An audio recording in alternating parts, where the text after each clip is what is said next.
Hi everyone, this will be a guided problem-solving video on identifying chiral, achiral meso molecules, and achiral not meso. We're going to go through this quickly and show you some examples. The first thing that we're going to do is look for asymmetric centers, okay? And then you're going to ask yourself, is there any type of constitutional symmetry? So you might kind of draw a line, and what I see here is there's not constitutional symmetry. Notice about this carbon, we go to a carbon and then an oxygen, or on this side, we hit an oxygen right away.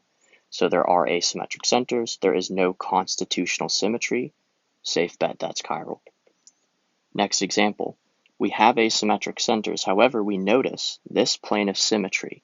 Let's problem solve. We're going to do R and S. I'm going to do that really quickly. We have R and S. If we have constitutional symmetry, some multiple of two asymmetric centers and they're opposite in configuration, that tells us this is a meso compound. This is an achiral meso compound. Its mirror image would be perfectly superimposable. It is achiral, not optically active. This molecule here lacks asymmetric centers. So I'm going to say red is saying we are lacking asymmetric centers. We know now these are still stereocenters, so they're cis-trans stereocenters, and we can see cis-trans isomerism. But if you looked at the mirror image of this compound, it would be perfectly superimposable. We said if there are no asymmetric centers, we're going to lean towards achiral, not meso. And you could justify this to yourself by drawing the mirror image and seeing that it would be superimposable. Next example here. We have a molecule, and there are asymmetric centers. These two are asymmetric centers. This one is not. The one in dark blue is not an asymmetric center. We should say, because there's constitutional symmetry, we should check for R and S. I'll do that really quickly for you. That is S, and this is S. Okay, it doesn't matter if this is solid or dash wedge because that is not an asymmetric center. We have SS configurations, constitutional symmetry. This can't be meso. So the fact that it has asymmetric centers and it's not meso means that it's chiral. Excellent. So if you have a chair structure, I want to talk about this real quick. If you have a chair structure, it's beneficial to convert this into a perspective drawing. I think that really helps. So I took this carbon and said because the bromine's going up, it's going to be a solid wedge. The methyl's going down, it's a dash wedge. 1,4 around the ring, we have a chlorine, and it's solid wedge.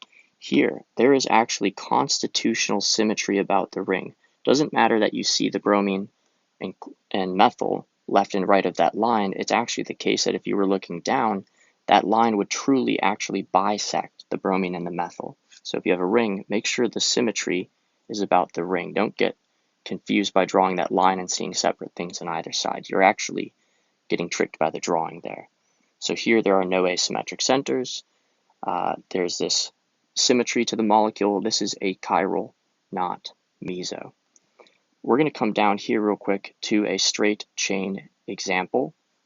With straight chains, it's very important that you look for asymmetric centers and you try to identify any constitutional symmetry. Remember, the drawing can sometimes trick you.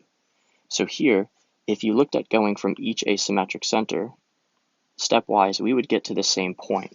There is constitutional symmetry here, meaning this asymmetric center is bonded to the same 4 atoms or groups as this asymmetric center. I'm going to problem solve real quick for you.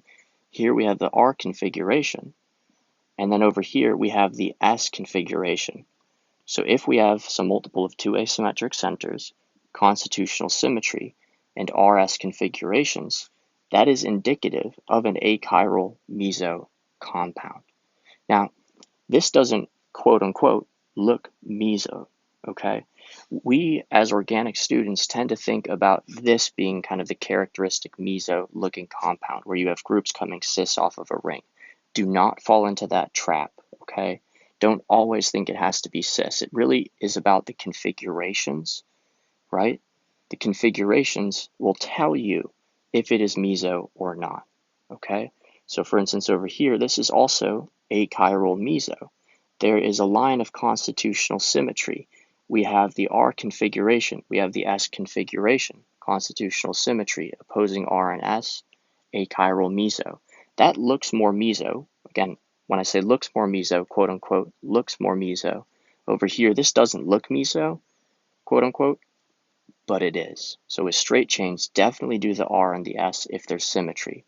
Remember, if there's no constitutional symmetry and there's asymmetric centers, pretty much a good guarantee that it is a chiral molecule.